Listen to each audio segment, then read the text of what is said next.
Tonight's District 1 Tuolumne County Board of Supervisors Candidate Forum is brought to you by Nate's Tree Service and the Tuolumne County Farm Bureau. The Tuolumne County Farm Bureau is hosting a Candidates Night Tuesday, February 6th at the Elks Lodge in Sonora. It's your chance to see the candidates face-to-face in all 3 supervisors' races, as well as Sonora City Council. Tuolumne County and the City of Sonora are faced with critical decisions in 2024 and beyond, and you'll want to know where each candidate stands on a variety of issues. Doors open at 5:30 and Candidates Night begins at 6. For more information, call 209-522-7278. Candidates Night, also brought to you by Nate's Tree Service. Tuolumne County and the City of Sonora are faced with critical decisions in 2024 and beyond. To find out where each candidate stands on a variety of issues, join us Tuesday, February 6th at Elks Lodge in Sonora. This is your chance to see the candidates face-to-face in all 3 supervisors' races, as well as Sonora City Council. Doors open at 5:30 and Candidates Night begins at 6. For more information, call 209-522-7278. Well, welcome to the District 1 Tuolumne County Board of Supervisors Forum. It is the third event in our series ahead of the March 5th primary. The past 2 nights we heard from the District 4 and 5 supervisor candidates, and today it is time for District 1, a seat that covers the greater Sonora area. I'm BJ Hansen, your moderator. There are 4 candidates running for 1 seat that's currently being held by David Goldenberg on the Board of Supervisors, who is not running for re-election, so there will be a new supervisor come next year. It will either be Tanya Karstner, Matt Hawkins, Mike Holland, or Mark Plummer, who are all joining us in studio. How the forum is going to work is there will be 2 minutes for the candidates to provide some opening statements, followed by a question and answer session in which all the candidates will have the opportunity to answer in 2 minutes, and then there will be time for closing statements. So we'll get going with the opening statements, and we'll start with the first candidate, Tanya Karstner. Good morning. I'm Tanya Karstner. I'll give you a little background. I am a mother of 4. I was raised a majority of my life in foster care. I graduated from high school and I majored in accounting. I have 1 son that is a lineman, and he goes all over the United States. I have 2 RNs, and I have 1 son that is a laborer, and I have 1 daughter that is a nurse practitioner that has her own wellness clinic. I just wanted to say that I will work for the people, not the administration. I am for reorganizing of their assets and seeing what we can do to maybe reorganize everything that they have. I am not for taxes. I will not vote for taxes. I think reconstruction is a lot better way to go. I believe that we need to look into all of the county's departments and get rid of wasteful spending and careless misuse of county property and their supplies. I want to make sure that we investigate any and all grants that we ask for, because none are free and they all come with strings attached. I work for and will work for the people and not the administration. And Matt Hawkins. Hi, I'm Matt Hawkins. I am running for District 1 Supervisor, obviously. I live downtown with my 5 children and my wife, and I want to see Sonora and Tuolumne County become a better place. I love this town. I love this county. We are so blessed here. There are definite problems within our county. We have major issues when it comes to funding, and I want to see those become better. I think that through a pragmatic approach, not going left or right, but doing what is right for the best of our people is the best way to go. So I ask for your vote March 5th or before, and I look forward to serving you. And the next candidate is Mike Holland. Hi, I'm Mike Holland. So my family moved to Tuolumne County when I was 6 years old. That was over 43 years ago, back when there was only 1 stoplight in downtown. I graduated from Curtis Creek Elementary. I earned the rank of Eagle Scout at the age of 15. I went on to Sonora High and attend Columbia College before earning my bachelor's degree from Stanislaus State. My amazing wife is a local nurse here at the hospital in the department I like to call the baby catching department. We chose to raise our family in our beloved community of Sonora. We have two wonderful, and I mean amazing daughters who attend Sonora High that are both in middle college program. And in fact, my oldest, Ava, should have her AA completed when she graduates this spring from Sonora High. And my youngest, Allison, that is a junior, is right behind her. Love you guys. Sorry, BJ, I'll catch grief for this later, for embarrassing them on the radio. My diverse professional background provides a strategic outlook when pursuing our shared vision for the community. After college, I served as a peace officer for 5 years. Then I had an amazing opportunity to move to the island of Maui and start our own business, so we took it. At any given time, we've had around 60 employees. Susan and I talked about starting a family, and the only place we wanted to do was back here in Sonora. So we sold the business, came back home. I had a chance to go back as a peace officer, but I decided I loved owning my own business and building things. So today I possess a California real estate license, contractor's license. I'm the proud owner of Sonora's Recycling, and that's basically my motivation, is the hard work and achievements have been to pursue the American dream and provide for my family while giving back to our community. As a father, it's always important for me to set an example for my children: accountability, hard work, education, ownership of one's future, and values. I try to install them in them, and that's what I will bring to the Board of Trustees or Board of Supervisors. That's it. Thank you. And Mark Plummer. Hi, I'm Mark Plummer, and I'm running to be your first district supervisor.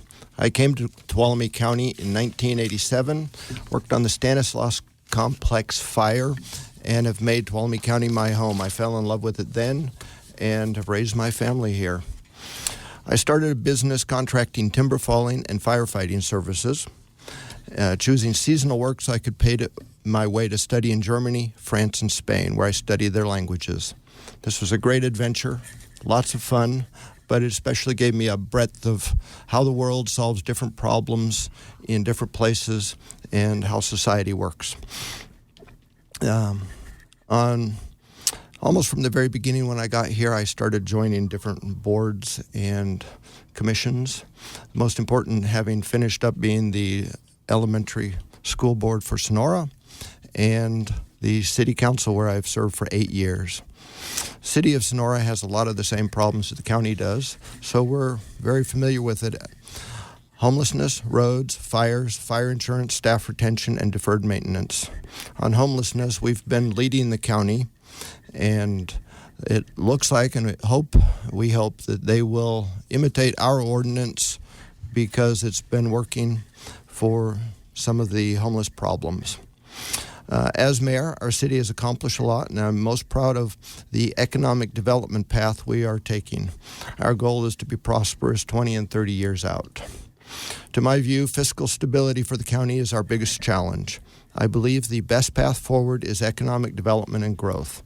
This is the only way to keep down the spiraling cost of public services without constantly raising taxes. Moderate growth is the only way we can leave our children with a county that is vibrant, businesses, good jobs, and adequate housing. This is my vision for our county. Well, I appreciate the overview from all four of you. You all have a unique background and bring unique experience to this position. Going to get into the question and answer session now, and all the candidates will have a chance to answer the same questions. We're going to start out with Matt Hawkins for this particular one, and there are many issues to dive into, but homelessness is a big concern in District 1 and the county as a whole. The county is purchasing properties in Soulsbyville, Sonora, Jamestown. What, if anything, would you like to see done differently from the county addressing homelessness? I think one of the first things that we need to do, BJ, is to have a no fire ordinance, unless it's permitted, inside of our high fire severity zones. We've done that in the city of Sonora, and it's worked out very well. I think that's first and foremost because we're all concerned about fires. The Washington fire, I was actually mandatory evacuated from my home. Saw the damage. It was pretty scary, and I think by the grace of God that we did not lose Sonora in that. Second of all, I think it has been a huge mistake in not using the old hospital to do work with the homeless or house our homeless. Right now, from my understanding, it has become the county's largest file cabinet. It's got some offices in it, but for the most part, it's underutilized, while at the same time, the county is going through and purchasing a house here, a house there, to the point where the mayor and myself went before the county board to stand up for some people that lived in some apartments on Stewart Street because the county was literally going to kick them out. And that's just wrong. You don't solve homelessness by creating homelessness. It just doesn't make sense. I want to work on partnerships. that the county will have with various groups. And in that, looking at that, what is going on up next to Willow Springs and that whole thing with homelessness there, no one has signed on with the county because they do not trust the county. So in trying to solve the homelessness issue, we have to solve trust within the county. Same question to Mike Holland. What would you like to see done differently, if anything, from the county's current objectives when it comes to addressing homelessness? Well, we clearly have to change what we're doing because what we're doing is not working. I mean, anyone who drives up here over the past few years can tell the difference. I mean, while we should be compassionate and offer opportunity for those in need, we should never use that as at the expense of the public. We need public safety, we need cleanliness. How do we attract new businesses up here when we look like Stockton on the mountain? So it all ties together. And so you have to look at, like Matt was saying, they purchased a homeless shelter up right next to an elementary school. They actually have to give the elementary school money to install cameras because they're worried about safety. That is just poor planning right off the get-go. We're purchasing a homeless shelter basically on the highways you're driving in down there right below the city limits of Sonora, the one in Jamestown there. Which, again, how is that going to look as people are coming into our community and this is what you're seeing? Besides homelessness, it becomes a public safety issue. Every year we catch the back of the Jeep dealership on fire, like clockwork. They have to put that out. One of these years they're going to burn down the bridge, and now we won't get any trains to pass. We just watched train derailment. Luckily, the propane cars were empty. Well, think about that bridge catches on fire as the train's passing over it that's full of propane going up to the propane yards up there on Kamaj. So I think we definitely need to take a hard look at it. We need to take a tougher stance on it. Just because you're homeless doesn't mean you have to not follow the same rules and laws as the rest of us citizens. If I go outside and I'm standing there peeing on the street, I'm going to get a ticket or get arrested. If I throw trash out my windows I'm driving down, I get a littering ticket. So I don't understand why we don't enforce these same rules and why just being homeless is an excuse to allow things to happen. And Mark Plummer, same question for you. What, if anything, should be done differently on the county's approach to homelessness? First, I would ask both the former mayor and myself have lobbied the county very hard to quit putting more homeless into the city of Sonora. The city already has roughly 50% of the county's homeless population, with only 10% of the population represented inside the city boundaries. They say it's easier. Well, it might be easier, but it's not right.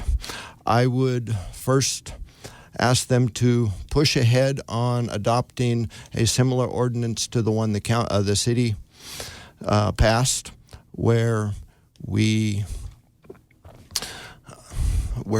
in high fire dangers don't allow camping, no camping under critical infrastructure, and a few other things like that. It has been working in the city, and it can work in the county and be helpful. But first, I would really make the point that we have to find some way to make homelessness and homeless services a non-growth business.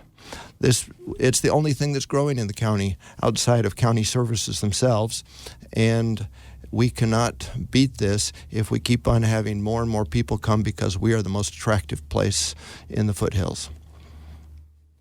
And Tanya Carstner, same question. Addressing homelessness in the county, what would you like to see done differently? I would like to see that when you get these grants for these homeless shelters, these homes that you're buying, and you're not buying, I know when I started out, I was on the wrong side of the tracks, but that was what I could afford. You're starting out buying $1 million homes or complexes that you're going to reconstruct. The problem is they use every dime they get on these grants to buy these homes and then remodel them, reconstruct them, put roofs on them. And then who's going to foot the bill? They're homeless. They have no money. You have put nothing to the side that's going to pay for the power, the water, the maintenance, nothing. It's going to be, again, on us taxpayers. We've got to get to the point where, okay, you've already got enough houses. We have buildings like Tuolumne General. Why don't you put some of the money into the buildings you already own? And I don't mean just that building. It could be any buildings. You guys own quite a bit of buildings. Start remodeling the buildings that you have, using your assets to increase your assets. Put your homeless in your buildings if you have to. But we tend to roll out the red carpet for homeless. So they come up here in flocks. We have to stop putting out the red carpet and giving them everything they need and just put a kibosh to it. Well, first question was about homelessness. We're going to stay on a similar matter, which is housing. And let's see, Mike Holland is going to be the first for this question. Housing is an issue where the county is struggling to meet demand. How do you feel the county should address this issue? Completely different than we currently are, because we're not addressing it. We can go to many other, I've said this before, we can go to many other counties. We can have building permits issued in a couple weeks. It takes a very long time to get something done here. We all live under the same set of state statutes and rules. It's the interpretation of them and the process of implementing them. And I understand they're trying to speed the process up. But if you want to fix the housing problem, it's a supply and demand problem. As a builder, I build lots of houses, and I can tell you a lot of our customers that purchase the homes from us come from other parts of the state. And so it does create a competition situation. And the way you get around that is you have to have more houses. So builders want to build houses. We have plenty of construction workers in this town, plenty of builders. We need to speed the process up. So as more houses get built, it would also then drive down pricing because there'd be a greater supply and people want to sell the product that they have. It's the same approach we're trying to approach affordable housing. The county all wants affordable housing, but they don't want to put any skin in the game. And so it's very hard to get a builder to go through and do a affordable housing project if they're barely going to make any money and the amount of time it takes to get approved. We've had lots of projects that want to get built around our county that just sit on a shelf and can never get done for various reasons. And so we need to look about streamlining that, looking at what they're asking for all these sets of conditions that would actually get the project done and completed and increase the supply on the market, which would solve our problem. And Mark Plummer, over to you. Same question about addressing the housing needs. So Mike is a builder, and what he said carries a lot of weight insofar as it goes. One of the best things the board, though, could do is to make housing growth a metric by which performance is judged as part of that performance review. The county is already moving towards building new houses. I don't know if they're streamlining the process. I think that's going to be dependent on board directives. But if you speak with Tamara Blankenship, she was hired to get the process moving and to get more houses on the market. Another big thing that we could do, it's not in our hands, but try and persuade TUD to amortize the hookup fees that they charge, which range, I think, $12,000 to $14,000 over 20 years, something like that, because that would lower the entry price and make it a little more possible for a builder to offer something on the market that is affordable. So, thank you. And Tanya Carsoner, same question about housing is an issue in the county, struggling to meet demand. How should the county address this issue? Well, I read that they did have an ordinance that, that is on the agenda, actually. Last night, or 2 nights ago. Oh, was it? And I don't know if they lifted it or not. I didn't hear. Okay, so it was the county. I think they need to stop having so many regulations. Regulations cause red tape. Red tape causes problems for contractors. They have so many regulations now that increases the cost of the home. You have to put sprinklers. You have to do this. You're getting the house prices so out of control because of government, again, that it's not the American dream anymore. It's starting to be untouchable. And we need to stop. Regulations have to stop. We have to think of better things to do with our time than think of different regulations that you need to do. It's the American dream to own a house, have kids, raise your kids. It's not touchable anymore.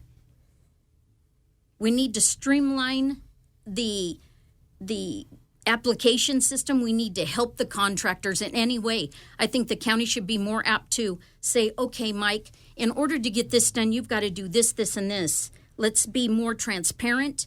Let's say if it takes 12 months, why is it taking 12 months? What are the ordinances? What is going on that needs to be improved? It shouldn't take that long. And Matt Hawkins, over to you, meeting the housing demand. So it's I guess the term is multifaceted. I think to start off, we need to do similar to what we've done in the city of Sonora, which is streamline the process. If you can get a building permit in a month, 2 weeks, 2 days, it makes it a lot easier. Starting off with that. The second thing is that the county has so many different ways of doing the permitting, whether it's fire, land, it doesn't matter. So many different people have to come out and check what you've done. Prime example, a friend of mine was a developer of Mill Villa years ago, and the manufactured housing that was coming in had 7 different stamps on those foundations, and each one had already been checked by a federal and state official, but yet the county had to come out and check each and every one of those stamps. So it created a lot of government turmoil, a lot of problems. So I think the point is we need to get down to streamlining. We need to get with TUD and the school districts, because part of it is how much the school districts actually take when someone wants to build a house. I think they take about 3/4, if I remember correct, of the taxes. And we need to sit down with those groups and collaborate, going, hey, we need to grow. You need to grow. How can we best do this? The amortization is a perfect example of what should be done. So, but I think it's going to take collaboration, not just something from the county level, but TUD, the school districts, and of course, inside the city limits, working with the city. Mark Plummer, this next question is going to be starting with you. We're going to move over to the topic of tourism. Tuolumne County is gradually scaling back funding to Visit Tuolumne County, which markets tourism, and is also requiring that group to create a tourism marketing district or a new tax on lodging businesses to create new revenue. Do you agree with that direction that the county has put forward? So that's a two-part question. If the Lodging Association chooses to raise a tax on themselves that they would then use for marketing, that's a good thing, and I'm all for that. Nevertheless, I feel that the county took a wrong direction when they started down a path of cutting Visit Tuolumne County's funding. They have been a very good, and so their budget was depends on, it's just a portion of the taxes that they generate. So when their budget has grown 5-fold over the last some odd years, it's because that is a measure of what they have brought into the county.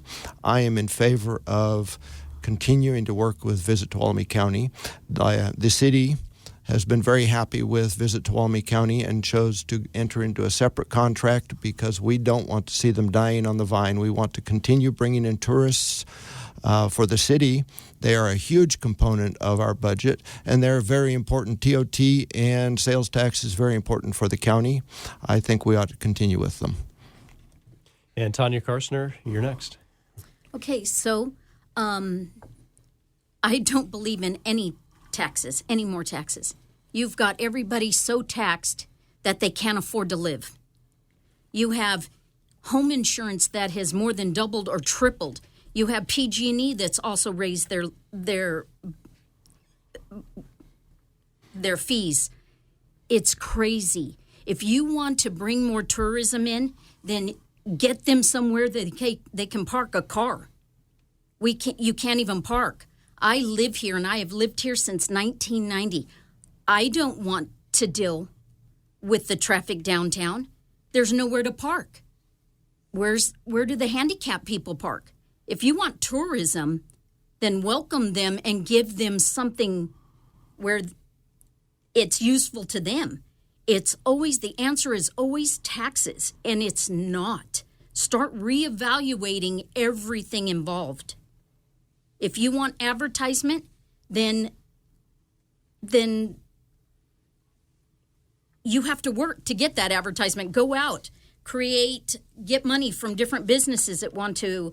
It's not always the county that has to pay for this. Have businesses fundraise. There's other ways than just always taxes. And now going over to Matt Hawkins, again, a question. Tuolumne County scaling back funding to visit Tuolumne County, which markets tourism, and is also requiring the group to create a tourism marketing district or a new tax on lodging businesses to create new revenue. Do you agree with that direction? So I do. I think that what has happened to Visit Tuolumne County from what the Board of Supervisors has done to Visit Tuolumne County, I think is really wrong. Any good business that does well usually has really good advertisement. In this case, Tuolumne County is a really awesome county, and lots of people like to go here because of Yosemite, Railtown, Pinecrest, you name it. And if we don't advertise ourselves, we do not get what would be coming in, like the sales tax revenue and others. Just of a point of clarification, those TOT taxes that come in when people stay at our hotels, a transient occupancy tax, those pay for our public services, whether it's fire, sheriff's department, police, and others when it comes to trash pickup, that whole thing. So we have to have those extra taxes. As much as I absolutely hate them, those are needed when people come up here. I think it's been a terrible direction the board has gone with Visit Tuolumne County, just for the simple fact that they are actually able to show numbers. They are actually able to show where dollars land, where people are coming from out of state and out of country just to visit our little county of 50,000 people. And Mike Holland. Yeah, like Mark said, part of their budget growing is because of their success, because they are bringing in visitors to Tuolumne County that spend money, and that's reflected in their numbers. And so we should almost take that approach with everything, right? I mean, if they're running a good operation and they're being more efficient, then why not reward instead of always, well, I don't have enough staff and we have to increase budgets. They're doing just the opposite with what they have. We've always been about tourism in Tuolumne County. We have such a natural, wonderful place that draws people. Yosemite, we have Dodge Ridge, we have Pinecrest. If anyone's been to Pinecrest in the summertime now, good luck getting up there. It is packed. So we have these natural draws. So we need to play to our strengths, that we have the natural environment up here that people want to come visit. And we do make a ton of money off of the TOT, the sales tax. And so we need to have places for them to stay.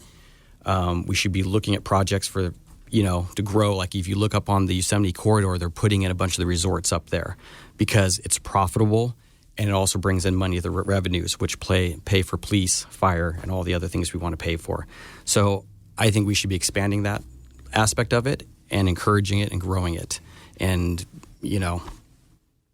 that's it. And we need to take a quick break. Tonight's District 1 Tuolumne County Board of Supervisors Candidate Forum is brought to you by the Tuolumne County Farm Bureau and Nate's Tree Service. The Tuolumne County Farm Bureau is hosting a Candidates Night, Tuesday, February 6th at the Elks Lodge in Sonora. It's your chance to see the candidates face-to-face in all 3 supervisors' races, as well as Sonora City Council. Tuolumne County and the City of Sonora are faced with critical decisions in 2024 and beyond, and you'll want to know where each candidate stands on a variety of issues. Doors open at 5:30, and Candidates Night begins at 6. For more information, call 209-522-7278. Candidates Night, also brought to you by Nate's Tree Service. Tuolumne County and the City of Sonora are faced with critical decisions in 2024 and beyond. To find out where each candidate stands on a variety of issues, join us Tuesday, February 6th at Elks Lodge in Sonora. This is your chance to see the candidates face-to-face in all 3 supervisors' races, as well as Sonora City Council. Doors open at 5:30 and Candidates Night begins at 6. For more information, call 209-522-7278. Next, I'm going to go over to Tanya Karstner for this next question, and a couple of you have already referenced the Washington fire in some of your answers, but I think it's an important topic to jump in a little bit more. It's just the fire in general. There have been a couple of fires that have threatened downtown Sonora over the past few years, the Washington fire being the most notable. How do you feel the county should work to prevent these types of incidents from happening in the future? Well, again, that would reference, because the fires have been started from the homeless camps. Again, it references back what to do with them, where to put them. And it's not an easy answer. If I had all the answers, I'd be worth $1 million because everybody'd have me doing their homeless programs. But I don't have the answers. But we need to get them out, put them places. The homeless homes that they are buying, it's not even for the homeless that are out on the streets. They partner with FSP, which is First Source Partnerships. Nobody on the streets sees that. So we have got to figure out, yes, we can say no fires, don't build a fire, but the minute you turn around and leave them, they're going to start a fire to stay warm. We've got to figure out something because it's not working. And to roll out the red carpet for all the homeless and put millions and millions of dollars into it, it's not working, and it's not going to work. And Matt Hawkins, over to you. How do you feel the county should work to prevent future incidents like the Washington fire?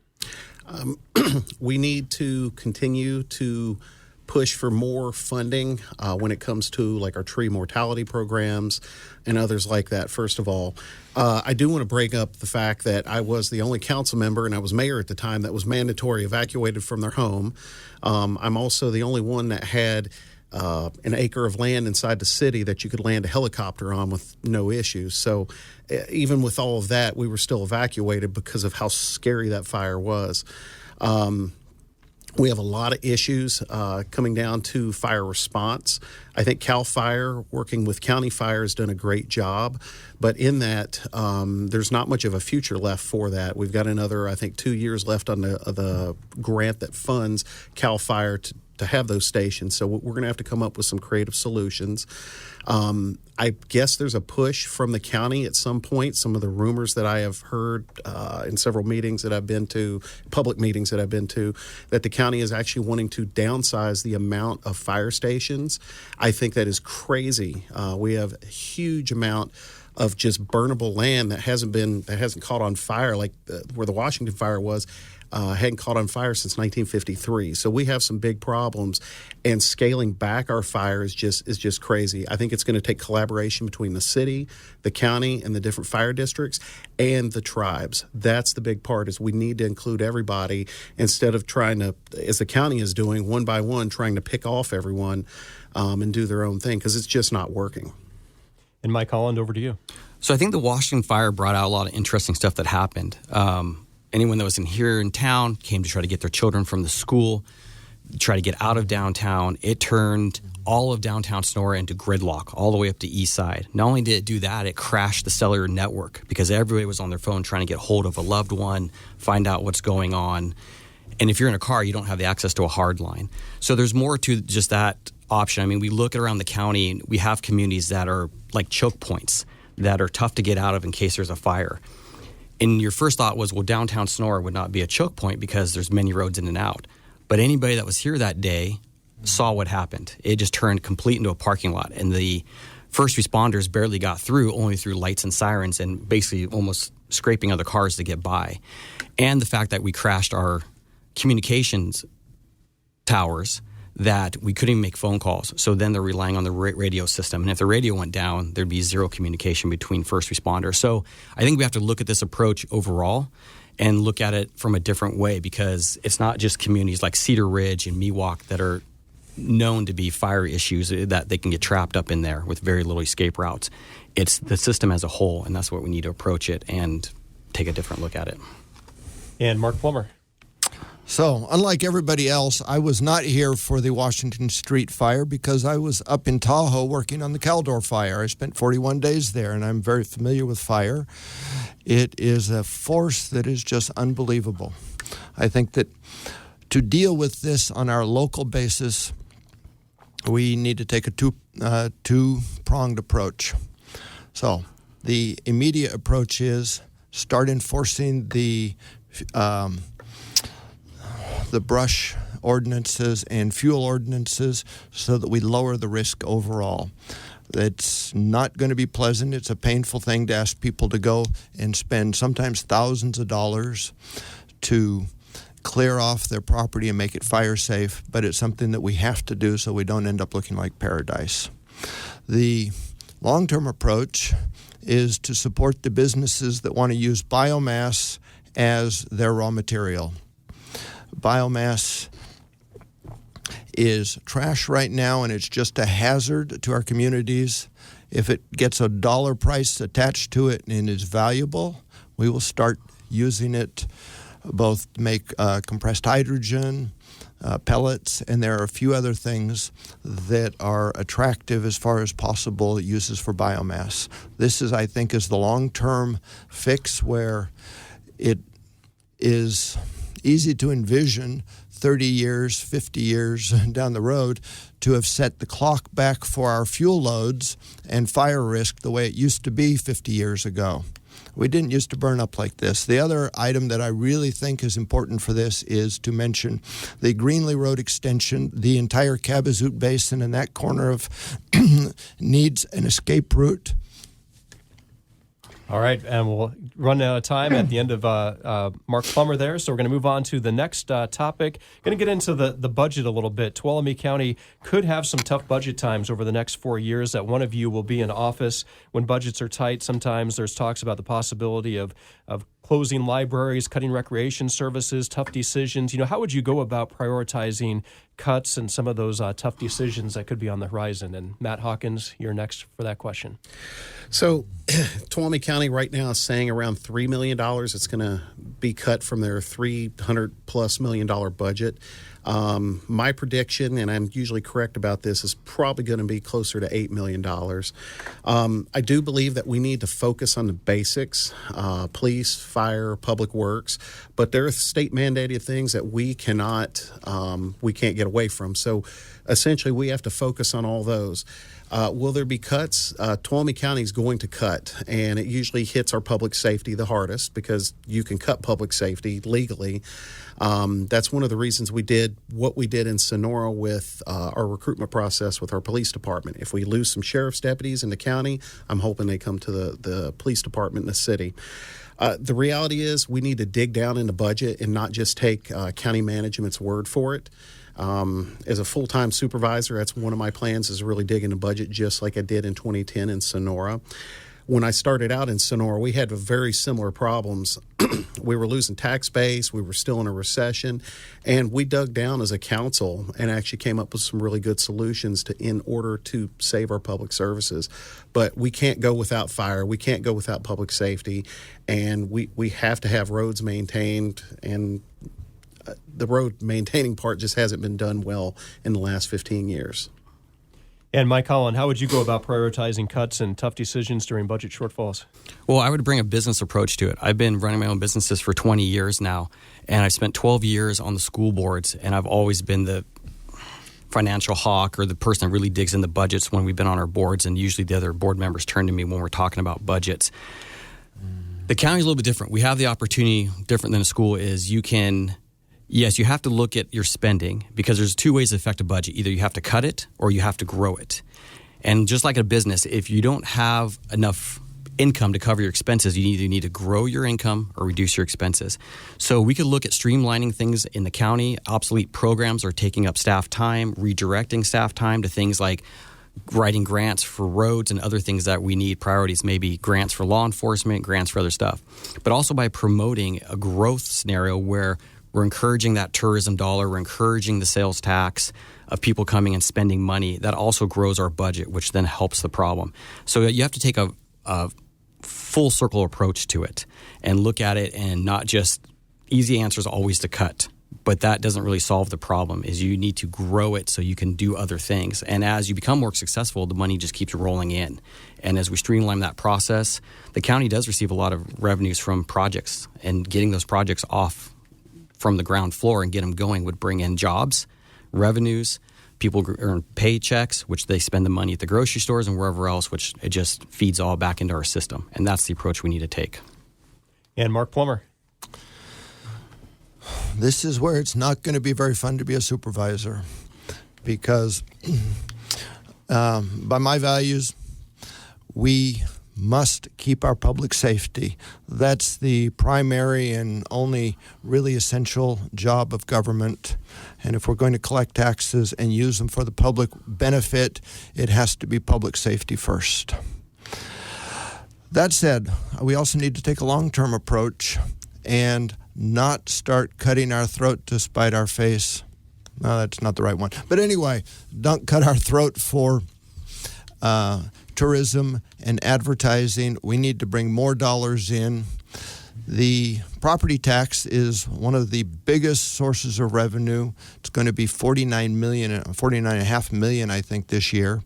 And we need to be pushing growth to make this county a place where our children can find good businesses to either work or else start, where housing is available.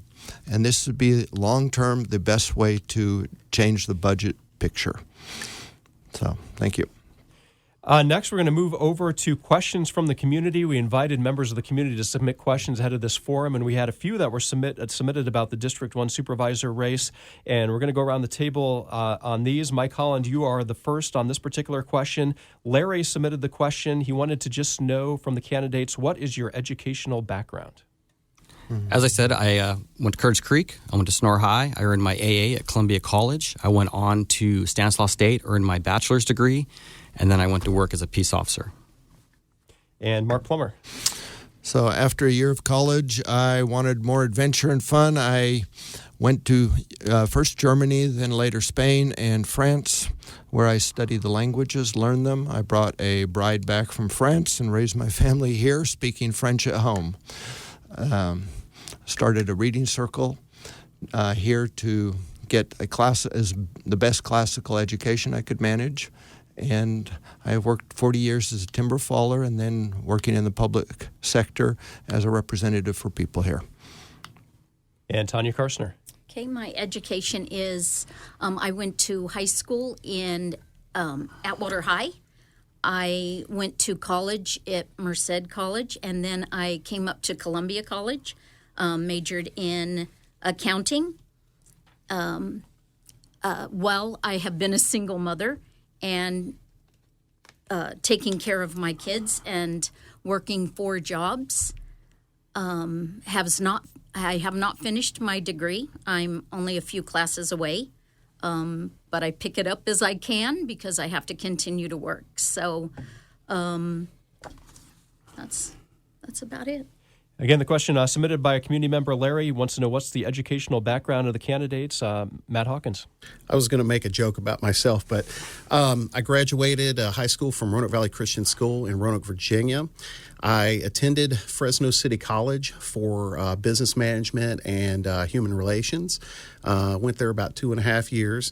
I didn't get my full degree because I ended up starting a family. I went through several management classes, whether it was for Walmart or other corporations, passed those with flying colors, and got a lot of learning through operation of different businesses. Next question, and we'll start with Mark Plummer. This one was submitted by Mike, not Mike Holland, I'll point out, a different Mike. But Mike wanted to know, are you in favor of DEI, diversity, equity, and inclusion within Tuolumne County government? No. I think we have seen peak woke and DEI already, and that it is functionally just a destructive, different form of racism that I don't want to see more of. And Tanya Karstner. Again, the question was submitted by Mike. He asked the question, are you in favor of DEI, diversity, equity, and inclusion within Tuolumne County government? And I believe that's in regards to hiring processes. Okay. I am not familiar with those initials, DEI. I am always for diversity because I am a Hispanic and an indigenous person. So with that, I'm always for equal rights for people. And the other ones I can't really comment on with a good background for it. And Matt Hawkins. Going to the part where you said you believe this was related to like hiring practices and how it would be in the county, we have a lot of laws on the books in the state of California, and basically those state that we have to hire who is best for the position, regardless of race, color, sexuality, doesn't matter. And I fully believe that. We did that during our hiring process for our city administrator, our police chief, our fire chief.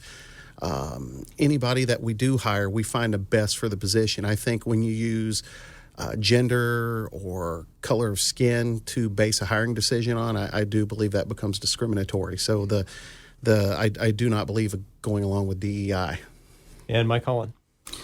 So I grew up here in Tuolumne County, and I can tell you, as being raised here, we were taught in the schools you don't see color. And that's how schools used to be taught here in California. I know there's a push to change that. Tuolumne County still has not gone that way, thankfully. But you need to hire the best person for the job. Plain simple. It doesn't matter if they're blue, green, whatever color. If they're the best qualified person for the job, they should get the job. And that's usually done on basically their credentials, what they've done, their interview, not just because they fit a box and you want to check it, because we see the destructive nature, how that turns out. And that's what we need to focus on is, are we attracting the highest qualified person for these positions within the county, whatever that position happens to be, no matter what the job is. And Tanya Karstner, you get the next question. This one was submitted by Linda, and it's in relation to the city and county relationship, which has been strained over recent months. And she wanted to point out that she's not asking in relation to homelessness or crime, but she wants to know, how do you intend to gain more cooperation between the city and county when it comes to planning and growth? Well, I believe, especially for District 1, because it engulfs the city of Sonora, I believe that we should communicate and work together. And I'm not asking you to share your budgets, or that's not where this is going. I believe that communication is your best asset. And if we can work together for one goal, that works for our community. This is not about the administration. This is about our community. And we've got to be able to work together. Matt Hawkins, same question for you. 2 words, collaboration and communication. I think I bring that to the table. I think I do that pretty well. I know that when I was mayor, the city of Sonora received about $100,000 to upgrade our communications and cameras inside the city hall, and that came from the county, and it came through collaboration. The county didn't owe it to us, but we came and asked, and we worked together to get that. I think one of the biggest things we're missing now in the county is where county supervisors will, at least individually, if not as a board, between the county board and the city council, sit down and have meetings and put some of their beliefs out there in public, instead of this sniping one another and not communicating with one another. And I think that's probably the biggest problem that we have.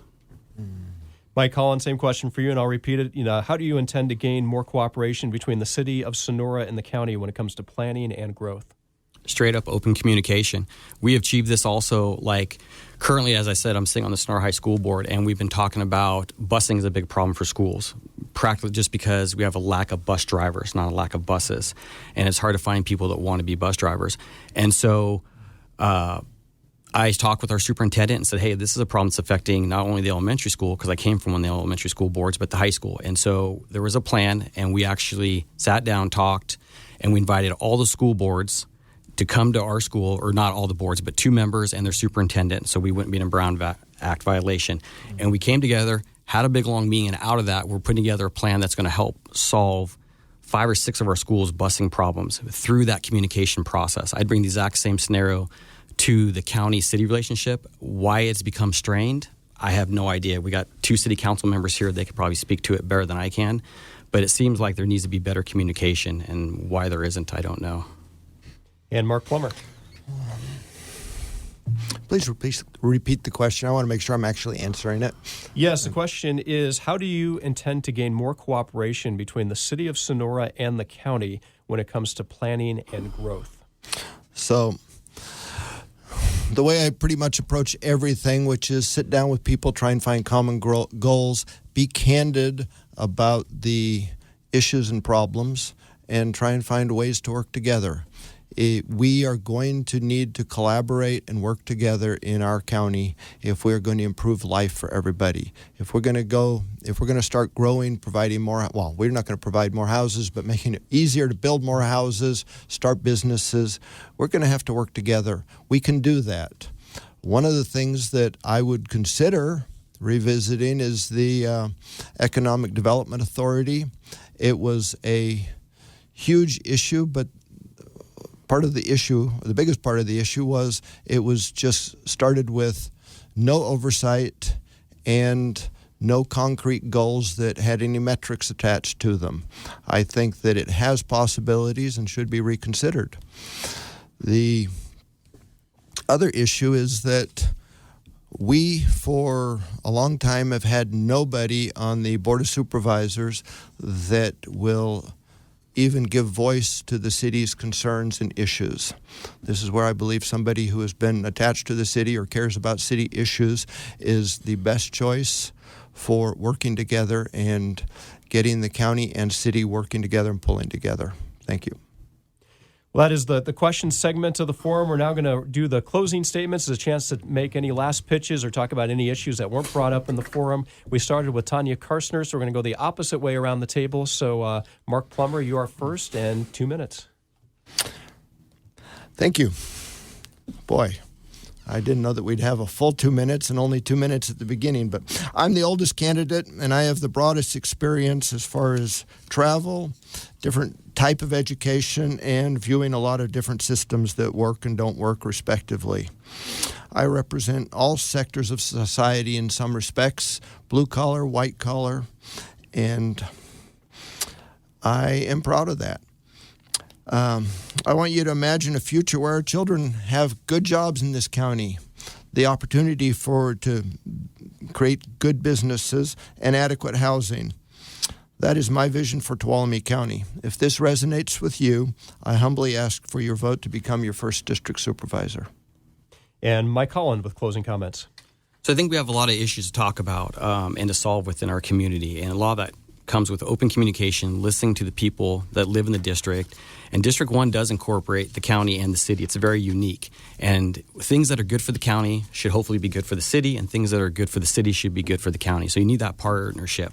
So a couple things I want to cover is, I'm a successful local business owner. I come from the working class. I know what it takes to turn our local government into a local small business friendly community, and that's what I want to focus on. I'm very community centric. I love the culture, history, and traditions of our county, and I want to see it flourish for generations to come so my children can stay here and raise their children here. I believe we should do community-first spending. Our limited county revenue should be prioritized towards community services such as roads and emergency services. We need to be fiscally responsible with the money that we do have. We have a brand new courthouse, and now we're considering spending $11.5 million, which I think will probably, soon we'll hear will be more like $20 million. We need to prioritize critical infrastructure services such as law enforcement, fire services, and road. I am literally the only candidate that puts roads on every single sign that I have because I believe it's that important for our community. And everybody talks about it, and we are dead last in the state. It's an embarrassment. Homeless is a huge problem. We covered most of that earlier. I mean, we should be compassionate, and we should offer opportunity for those in need, but we should never do that at the expense of public safety and cleanliness. How do you attract new businesses and jobs when we look like Stockton on the mountain? And I know I said that before. It needs to be cleaned up. I'm fully prepared to serve as Tuolumne County District 1 Supervisor, and I respectfully ask for your support and your vote on March 5th. And thank you, BJ, for having me. And Matt Hawkins. Again, I want to thank Clark Broadcasting for having us here. I am a 3-term Sonora City Council member. I served about 3 years on the Sonora Elementary School Board. I've been active in our community since I moved here. I love this town. I love our county, and I think we're in a really, really blessed place. I will do everything in my power working as your District 1 Supervisor to not only protect and promote District 1 in the city of Sonora, but to protect and promote Tuolumne County. I see that we're going to have problems. I have helped manage as a Sonora City Council member for us to get through those problems and issues, and I do have a proven track record. I do plan on focusing on roads. I think roads are an extremely important part of our county since we are dead last in the state. And I also am a huge believer in our law enforcement partners, whether that's our district attorney, animal control, our sheriff's department, probation, and I'm a big believer in fire. So I do humbly request your vote for District 1 Supervisor. Thank you. And Tanya Karstner. Yes. I am completely against any taxes. I won't vote for any taxes. I want people to, and I want the county to look within. They have plenty of properties they don't use. We need to do a reconstruction of the complete county, put the money back into the county to use for what we need, be it police, be it roads. We've got to stop the spending. It's wasteful and it's disrespectful, honestly, for the people that continue to have paying tax increases. I am not a politician. I am not a lifelong politician. And thank you, because I don't want to be. I am fiscal conservative. I think that we need to look within and start within. And I believe our county will be a lot better for it. And I think things will run a lot smoother if we just stop the wasteful spending and look from within instead of looking for the people to bail out the administration. Thank you. Well, thank you to all our candidates who took part in the District 1 Forum: Tanya Karstner, Matt Hawkins, Mike Holland, and Mark Plummer. I'm BJ Hansen. I was your moderator this evening. Thank you for joining us for the forum. If you missed any of it, you can find it in its entirety on mymotherlode.com. We'll see you back tomorrow night for the final in our series of forums featuring the Sonora City Council candidates. The Tuolumne County Farm Bureau is hosting a Candidates Night, Tuesday, February 6th at the Elks Lodge in Sonora. It's your chance to see the candidates face-to-face in all 3 supervisors' races, as well as Sonora City Council. Tuolumne County and the City of Sonora are faced with critical decisions in 2024 and beyond, and you'll want to know where each candidate stands on a variety of issues. Doors open at 5:30 and Candidates Night begins at 6. For more information, call 209-522-7278. Candidates Night, also brought to you by Nate's Tree Service. Tuolumne County and the City of Sonora are faced with critical decisions in 2024 and beyond. To find out where each candidate stands on a variety of issues, join us Tuesday, February 6th at Elks Lodge in Sonora. This is your chance to see the candidates face-to-face in all 3 supervisors' races, as well as Sonora City Council. Doors open at 5:30 and Candidates Night begins at 6. For more information, call 209-522-7278.